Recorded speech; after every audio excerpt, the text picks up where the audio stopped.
Depuis des décennies, les Nations Unies sont le symbole fragile d'un monde qui cherche l'équilibre. Mais aujourd'hui, ce symbole vacille. Dans les couloirs de New York, le silence des diplomates en dit long. Les comptes sont dans le rouge, les programmes s'arrêtent, les bureaux se vident. L'organisation censée incarner la coopération internationale traverse l'une des plus graves crises financières de son histoire. Et à l'origine de cette tempête, un seul mot d'ordre venu de Washington. Tant que l'ordre ne sera pas rétabli, nous ne paierons pas. Ces mots, prononcés par des conseillers proches de Donald Trump, résonnent comme une rupture assumée. Car derrière cette décision de geler les contributions américaines, se cache une stratégie plus large, une vision du monde où chaque dollar devient un instrument de pression. Pour Trump, l'ONU est un système inefficace, coûteux et biaisé que les États-Unis n'ont plus vocation à soutenir sans contrepartie. Résultat, le secrétaire général Antonio Guterres n'a eu d'autre choix que d'annoncer des coupes drastiques, un budget réduit de 15%, un cinquième du personnel remercié, des missions de paix suspendues. Ce n'est plus seulement une question d'argent, c'est une question d'équilibre global. Et derrière cette crise, une interrogation plane. Que devient le monde lorsque la première puissance se retire du financement de la coopération mondiale? Est-ce la fin d'une ère multilatérale, ou le début d'un nouvel ordre international? Les tensions entre nations, la montée des puissances émergentes et la bataille pour le leadership mondial redessinent déjà la carte du pouvoir. Dans cet épisode, nous allons comprendre ce qui se joue vraiment derrière cette décision américaine, et pourquoi elle pourrait bouleverser l'équilibre du monde plus qu'on ne l'imagine. Bienvenue sur l'Essentiel Mondial, la chaîne qui décrypte le monde avec clarté et perspective. Ne partez pas maintenant, la suite va vous surprendre. Regardez la vidéo jusqu'au bout, partagez-la autour de vous, et laissez votre avis en commentaire parce que comprendre le monde, c'est déjà commencer à le changer. Merci pour votre attention et votre fidélité. Tout a commencé par une décision apparemment administrative, annoncée depuis Washington, mais dont les répercussions ont secoué le cœur même de la diplomatie mondiale. Les États-Unis, premier contributeur financier des Nations Unies, ont décidé de suspendre une partie de leurs versements, invoquant la nécessité de restaurer l'ordre et la transparence au sein de l'organisation. Derrière cette phrase, froide en apparence, se cache un tournant historique.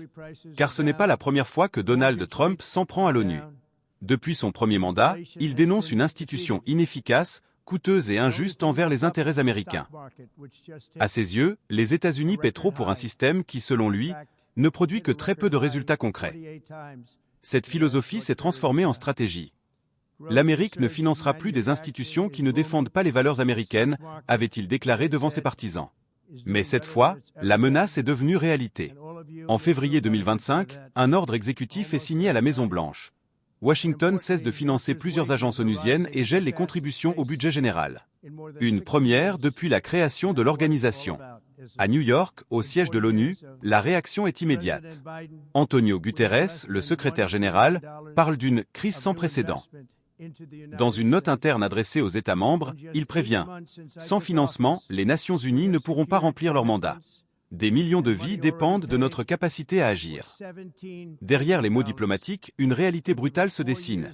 La machine onusienne, dépendante à 22% des contributions américaines, entre en état d'urgence budgétaire. Très vite, les effets se font sentir.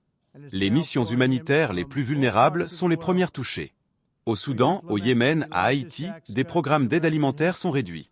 L'UNICEF, dans un communiqué, annonce une baisse de 20% de son budget prévisionnel pour 2026.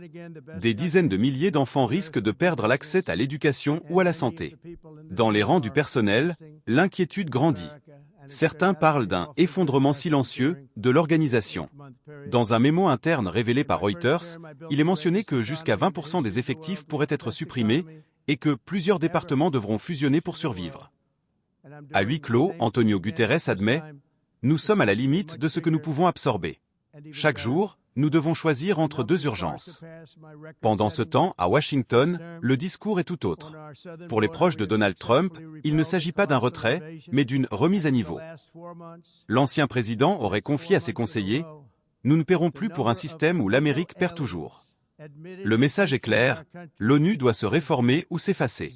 Les diplomates européens, eux, s'inquiètent. Ursula von der Leyen appelle à une réponse collective pour préserver l'équilibre mondial. Mais la fracture est là. Les grandes puissances émergentes, comme la Chine ou l'Inde, profitent de ce vide pour renforcer leur influence au sein des agences internationales. L'ONU, jadis symbole du multilatéralisme, devient le théâtre d'un nouveau bras de fer géopolitique. Derrière les coupes budgétaires se joue une question de pouvoir. Qui définit les règles du monde? Qui décide de ce qui mérite d'être financé?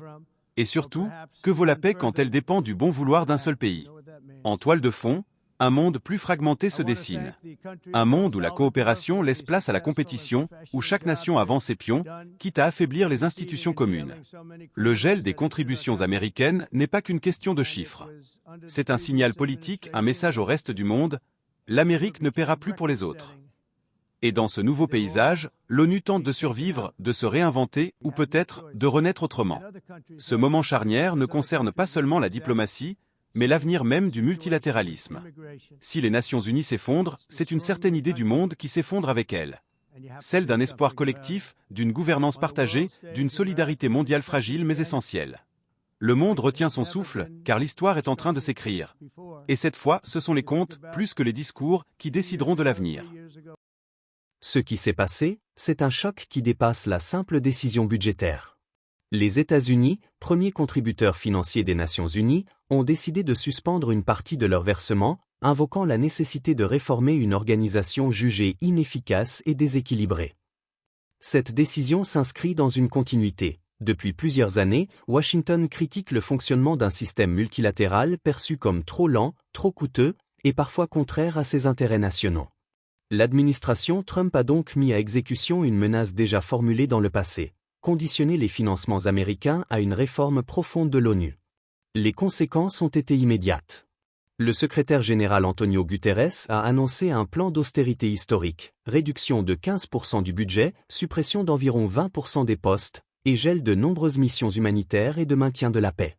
Ce geste américain, loin d'être un simple différend financier, marque en réalité une rupture dans la manière dont le monde conçoit la coopération internationale. Pourquoi cet événement est-il si important? Parce qu'il remet en question l'équilibre même sur lequel repose l'ordre mondial depuis 1945. L'ONU, née des cendres de la Seconde Guerre mondiale, a été conçue pour garantir la paix collective et offrir une voix à toutes les nations, grandes ou petites. Mais dans un monde où les rapports de force se redessinent, où les puissances émergentes montent en influence et où le nationalisme reprend du terrain, l'idée même d'un système multilatéral universel est fragilisée. La décision américaine illustre une tendance plus large, celle d'un repli stratégique et d'une diplomatie transactionnelle, où les alliances se mesurent à l'aune du retour sur investissement. L'Amérique de Trump ne cherche plus à diriger un monde globalisé, elle cherche à défendre ses propres priorités dans un système qu'elle juge injuste. Et dans ce contexte, l'ONU devient à la fois le symbole et la victime d'un monde qui doute de la valeur de la coopération. Les enjeux sont immenses, géopolitiques, car la Chine, la Russie et d'autres puissances peuvent profiter du vide laissé par Washington pour accroître leur influence dans les institutions internationales, économiques, car la réduction des financements fragilise des programmes essentiels liés à la santé, à l'éducation ou au climat, et symbolique, car elle alimente un sentiment de méfiance généralisée envers les structures de gouvernance mondiale. Concrètement, cette crise change beaucoup de choses. À court terme, elle affaiblit la capacité de l'ONU à intervenir sur le terrain. Les programmes d'aide alimentaire sont ralentis, certaines missions de maintien de la paix sont suspendues, et les salaires de milliers de fonctionnaires internationaux sont menacés. À long terme, elle pourrait redéfinir le visage même de la diplomatie mondiale. Si l'ONU perd sa légitimité, d'autres cadres émergeront: coalitions régionales, alliances informelles, blocs d'influence concurrents. Le risque, c'est une fragmentation du monde. Un monde où chaque puissance avance seule, où la logique du rapport de force remplace celle du compromis. C'est aussi un signal inquiétant pour les générations à venir, celui d'un monde où les institutions communes cessent d'être des espaces de dialogue pour devenir des champs de bataille politique. Et derrière les chiffres et les décisions, il y a des visages. Des diplomates inquiets, des fonctionnaires dévoués, des familles qui dépendent de l'aide humanitaire, des enfants qui ne comprennent pas pourquoi les promesses de paix semblent soudain suspendues à des négociations financières. Mais au-delà des institutions, cette crise révèle quelque chose de plus profond sur notre époque.